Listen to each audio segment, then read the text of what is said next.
तो पुण्यात्माओं, जब तक हमें तत्व ज्ञान नहीं था, हम सभी शास्त्र विधि त्याग कर मनमाना आचरण कर रहे थे। तो परमेश्वर ने स्वयं आकर के वो ज्ञान दिया है। परमात्मा पूर्ण ब्रह्म कबीर साहब हैं, ये सारी सृष्टि के रचनहार हैं, कुल मालिक हैं।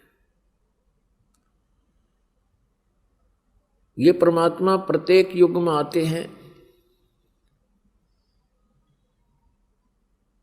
और इनके आने की, सतलोक से चलकर यहां प्रकट होने की 3 प्रकार की क्रियाएं हैं। 3 प्रकार से वो परमात्मा लीलाएं करता है यहां आकर के। एक तो एक रूप में तो वो परमात्मा अपने सतलोक में रहता है।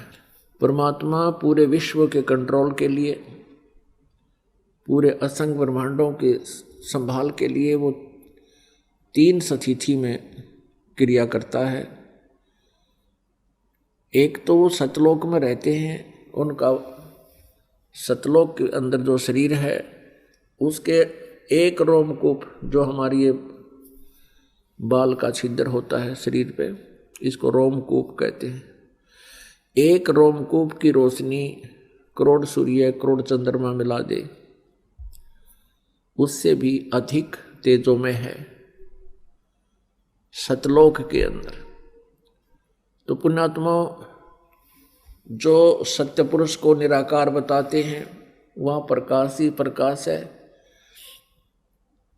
और परमात्मा को निराकार बताते हैं। उन्होंने ना भगवान को जाना, ना पहचाना, ना उनको आध्यात्मिक ज्ञान, वो आपको बहका रहे हैं। और दूसरी स्थिति में वो परमात्मा प्रत्येक युग में शिशु रूप धारण करके आते हैं और एक लीला करते हैं। नवजात शिशु का रूप धारण करके कमल के फूल पर ही वे विराजमान होते हैं,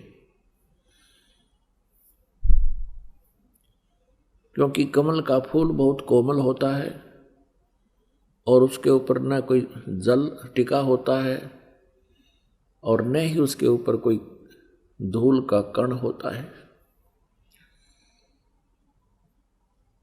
और वहां से कोई निसंतान दंपत्ति उन्हें उठा ले जाते हैं, जो पिछले संस्कारी ही हुआ करते हैं अधिकतर। फिर परमात्मा धीरे धीरे बड़े होते हैं लीला में, शरीर में, फिर अपने अध्यात्म ज्ञान का प्रचार करते हैं।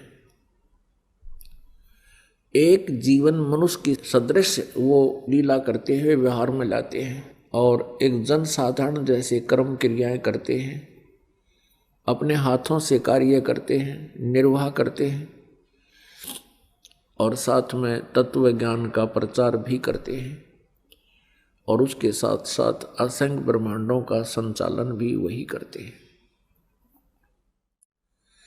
और तीसरी स्थिति है उस परमेश्वर के यहाँ प्रकट होने की या इन ब्रह्मांडों की संभाल करने की, तीनों लोकों में प्रवेश करके सबका धारण पोषण करने की तीसरी स्थिति है कि वे एक साधु संत के रूप में आते हैं, एक जिंदा महात्मा का रूप बनाते हैं या अन्य साधु का रूप बना करके वो प्रकट होते हैं और अच्छी आत्माओं को, नेक आत्माओं को, श्रेष्ठ आत्माओं को, जो पुण्य आत्मा है, युगों युगों से भगवान के लिए तरफ रही हैं, लगे हुए हैं, उनको मिलते हैं, उनको ज्ञान से और अपने यथास्थान से, यथार्थ स्थान से, उस सत्यलोक से परिचित कराते हैं।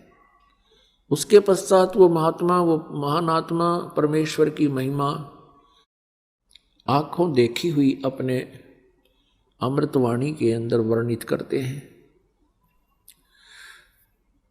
ये 3 स्थिति होती है परमात्मा की।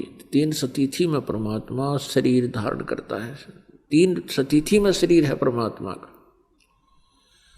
ऋग्वेद मंडल नंबर 9 सूक्त नंबर 1 और मंत्र नंबर 8 और 9 में ये स्पष्ट किया है कि वो परमात्मा, उस परमात्मा को उग्र गतियां प्रेरित करती है, यानी ऐसी स्थिति आ जाती है पृथ्वी मंडल पर, उस समय परमात्मा, धर्म का नाश हो रहा है, अधर्म का बढ़ावा हो रहा है, उस अधर्म का नाश करने के लिए और धर्म का बढ़ावा करने के लिए परमात्मा आते हैं।